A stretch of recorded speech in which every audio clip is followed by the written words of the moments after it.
tive que fazer. Gente, boa noite novamente. Estamos aqui com essa querida doutora Cláudia Inaba. Na verdade é Cláudia Renata Alves Silva. É um nome de princesa. É nome tanto, né? Nome forte, poderoso. E estamos aqui com esse querido que é o Dario Arantes, né?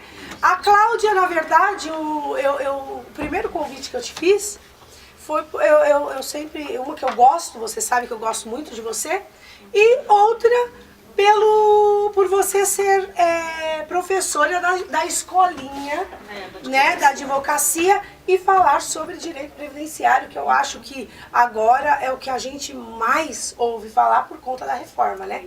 E aí, quando você me falou do Partido Novo, que aliás, né, todas as vezes que ela conversa comigo, ela fala do Partido Novo.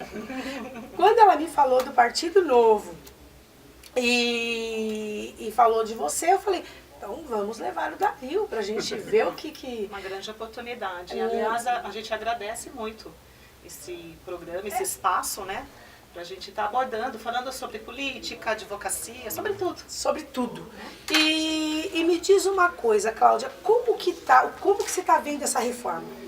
Olha, essa reforma, Márcia, tá sendo uma incógnita, porque a gente não sabe o que eles vão definir, uma vez que o que está pegando é a questão dos privilégios, da retirada dos privilégios. Essa reforma só não saiu porque está envolvido o funcionalismo público. Então, mas é assim, quando você fala dos privilégios, isso prejudica a população, né? Principalmente, eu acredito que os maiores prejudicados sempre são os mais idosos. Sim. E isso daí é o que sempre estoura na corda mais fraquinha, né? E como que tá isso? Você acha que sai essa reforma? Olha, eu acho que eu entendo que essa reforma vai demorar ainda para sair, porque para eles mudarem, fazerem qualquer alteração na legislação do regime geral, que é o do INSS, que é o da iniciativa privada, certo, eles vão ter que obrigatoriamente mexer com o funcionalismo público. E aí que está o grande embate. Eu não sou contra a reforma da Previdência. Eu sou a favor da reforma desde que abarque todo mundo. Não só uma classe. Não só uma classe. Tem que pegar os militares, tem que acabar com... Eu entendo que tem que acabar com a pensão de filhas, né, no caso de militares, que se recusam a casar para poder continuar recebendo a pensão. A gente vê muito isso. Fora esses benefícios de valores estratosféricos. Quando a gente vê esse lado, a gente entende que o país acaba se afundando cada vez mais por conta de que alguns recebem muito e outros recebem nada, né? Sim. Porque você vê, o que você falou é uma coisa muito importante.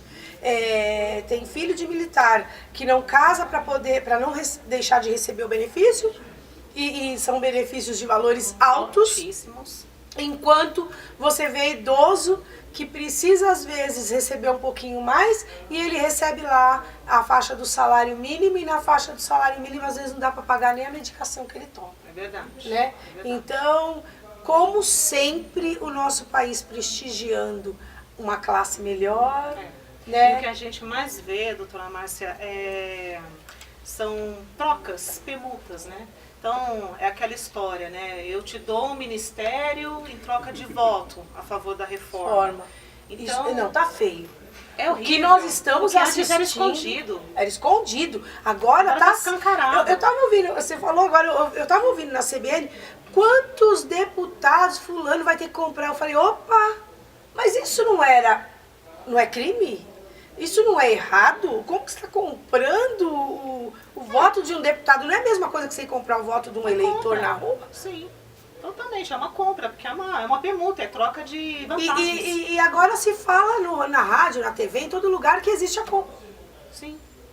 Então, quer dizer, ficou escancarado, deixou de ser... Banalizou. Banalizou. A política hoje tá banal. E aí me fala uma coisa, e aí eu pensando nisso, você me falou do Partido Novo, e um convite que você me fez, eu cheguei a ir no Partido Novo, no dia de uma reunião que teve aqui Acho que na Casa Cordiale. Isso, no restaurante restaurante. Só que aí eu não vi ninguém assim e tal, eu acabei indo embora. Mas eu tinha curiosidade, porque eu via toda hora falando no Facebook, né? E aí você me dizendo que o Dario, ele é do partido e você também tá filiado. Sim, eu sou filiada. Como que tá? Ele já tá constituído, esse partido? Como que tá a situação do partido? O partido em si, a nível nacional e estadual, oficialmente, o Partido Novo ele tem uma história.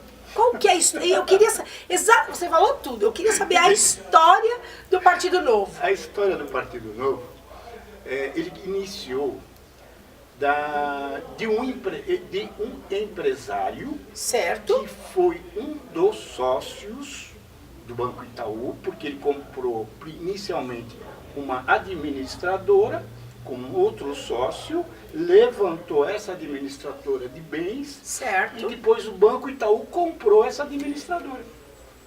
Entendeu?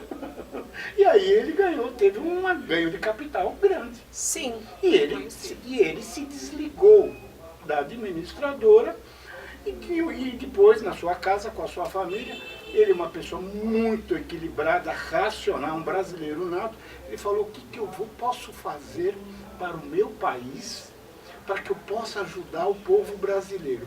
Primeira ideia que veio na cabeça dele, que ele se chama João Amoedo, falou: João Amoedo. Amoedo. Essa semana ele é capa da revista Dinheiro, da Exame. Isto é dinheiro. Isto é dinheiro da Isso Exame. é dinheiro. Da Exame. Então ele falou: não, eu vou idealizar, eu vou montar uma fundação para ajudar as crianças, para ajudar os brasileiros, tal, tal. Mas ele pensou bem e falou: mas isso não vai resolver. Eu queria montar. É tudo que a gente faz no social e a gente fala, mas falta tanto. Falta né? tanto. E a doutora trabalha também com social, né? E aí qual o raciocínio do João Moedo? Ele falou: poxa, mas se a gente mudar a cultura do país, para a gente mudar, para a gente poder criar empregos, gerar empregos, só existe uma possibilidade: se a gente montar um partido sério, honesto, com pessoas honestas, ficha limpa, tal, tal. Aí ele falou com a família isso aí. Ele quase saiu expulso de casa. É óbvio.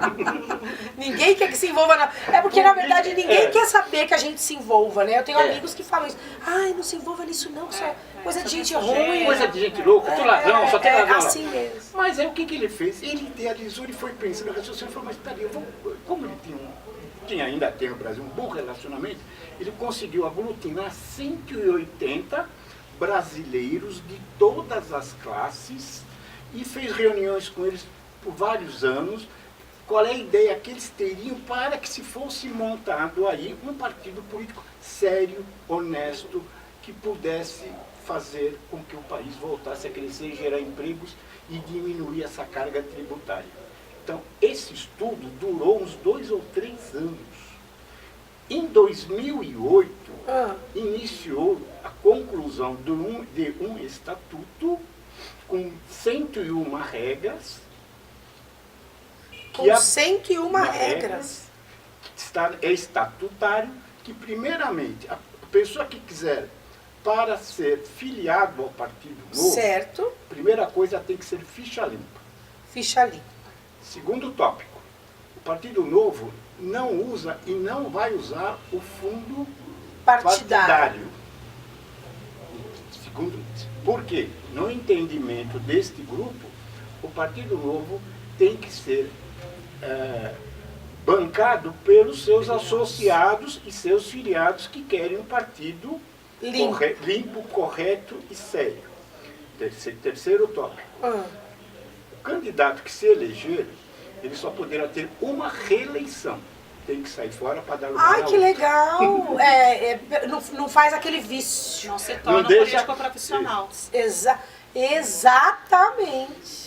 Agora, na parte administrativa, todo candidato que se eleger pelo Novo, ele só pode usar 60% da verba de gabinete. Tem que fazer uma economia. Tem que fazer uma economia. Não pode usar o carro municipal, estadual ou federal. Ele tem que diminuir em 70%, em alguns casos até 50%, a quantidade de assessores. Aí, bom porque não se vende o cargo, não se troca no cargo. Aí o que acontece? Vai gerar uma economia. num caso já fatal aqui em São Paulo, a vereadora Janaína Lima foi eleita e ela redirecionou toda essa economia